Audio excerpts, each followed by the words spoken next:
The manual gearbox is dying. On this episode of Car and Driver Abroad, we show you why it's worth saving with a little help from a rear-wheel drive Lamborghini Gallardo LP550 and some of the most beautiful Italian roads you could ever hope to see.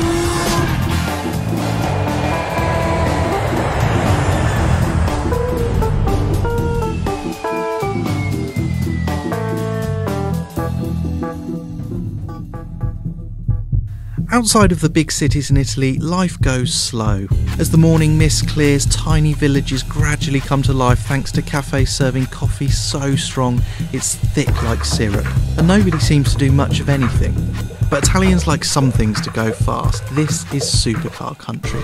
And for the past 5 decades, these hills have been the stomping ground of test drivers from Ferrari, Lamborghini and latterly the likes of Pagani too. But the supercar is changing faster than life around here, and the biggest casualty is the one thing that used to be central to any great supercar, an open-gated manual gearbox. The Miura and Countach had them, even the baby V8 powered Jalpa, and mastering the manual box was a key to unlocking the real magic of these cars. Now you just flip a paddle. Only one Italian supercar still allows you to honour that fine tradition. The Gallardo LP550 is Lamborghini's entry-level supercar, and at $194,000 it's around $30,000 cheaper than a Ferrari 458 Italia. Of course, a base model Lamborghini still has a 5.2 litre V10 with 542 horsepower at 8,000 RPM. There's nothing entry-level about the performance figures either. 0 to 60 comes up in 3.6 seconds and a quarter mile in 11.6 at 124 miles an hour. It won't quite do 200 miles an hour, but 199 is enough most days.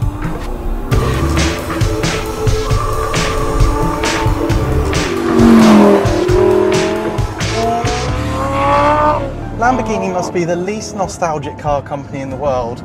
In fact, being radical is deep rooted in their DNA. But whether by accident or design, this Lamborghini Gallardo has become the last true Italian supercar still available with a manual gearbox. Sadly, customers very rarely, almost never spec them, and this car could be the very last manual gearbox Lamborghini for the foreseeable future. But this is one instance where the customer is most definitely wrong.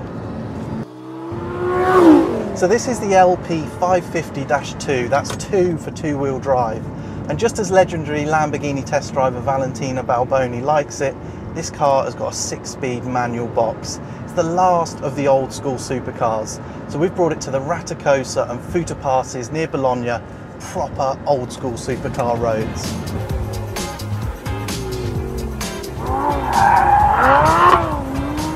So what is it about the open-gated manual box that's so magical, and why do you think it's such a tragedy that it's disappearing?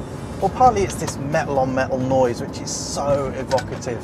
Partly it's the sense of control you get when you're driving a manual car, but most of all it's the satisfaction you get when you nail an absolutely perfect gear shift. In truth, some of those old supercars that we all daydream about had horrible heavy gear shifts, but this is different, light, fast and so easy to use. Weirdly, it makes Lamborghini's paddle shift e-gear system feel really cumbersome and old-fashioned. Of course, some paddle shift gearboxes are brilliant, for example the one fitted to the Nissan GTR, and they are undisputably quicker across the ground. But cars like this are so fast these days that losing a tenth here or there doesn't feel like a huge sacrifice at all. So how old school is the LP550? Well, this basic car came out the best part of a decade ago, so its underpinnings are ancient in supercar terms, but it certainly doesn't feel outclassed. The ride is very, very hard, and it's not adjustable unlike a Ferrari 458 or a McLaren 12C. But the performance is still mega, and this V10 sounds fantastic. The chassis balance of this rear drive Gallardo is brilliant too, and I mean it's really, really brilliant. Four-wheel drive Gallardos tend to understeer quite a lot, and although this car's got a little bit of push built in, it's really easily overcome. So let's talk about that balance. This car does everything. For the most part, it feels grippy and neutral, really hooked up. Push harder and there's a bit of understeer. But go beyond that and then it's all the oversteer you could ever want.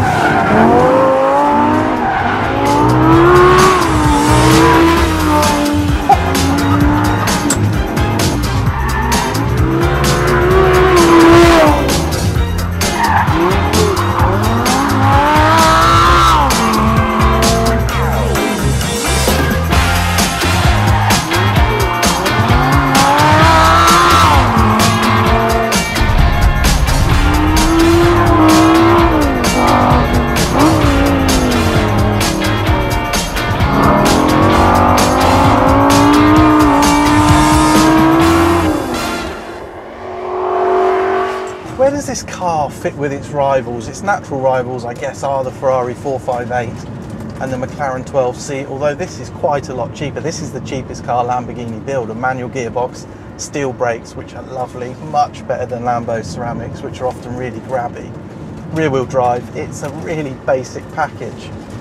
Well, I don't think it's anywhere near as quick as the McLaren across the ground. Nothing is, basically. And it's probably not as quick as the Ferrari either, but it sounds just as good. And its chassis is just as adjustable. I'm really surprised. Gallardo's always felt a bit clunky, but this box and rear wheel drive in combination has totally changed the character of the car. It is the supercar bargain. It's still a ridiculous amount of money for most people, but it is the supercar bargain of the moment.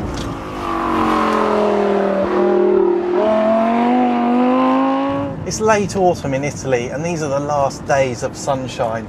And on these roads, I'm not sure I'd rather be in anything else. This car has been so much fun today, much more than I expected actually. There's just a delicacy to it that Gallardo's have never had before, and I really, really like that. This recipe of a supercar with an open-gated manual box might be falling out of fashion very, very quickly, but on the road, it is still an incredibly compelling experience. The great tragedy, of course, is that when this car's gone, you won't even have the option to experience it ever again.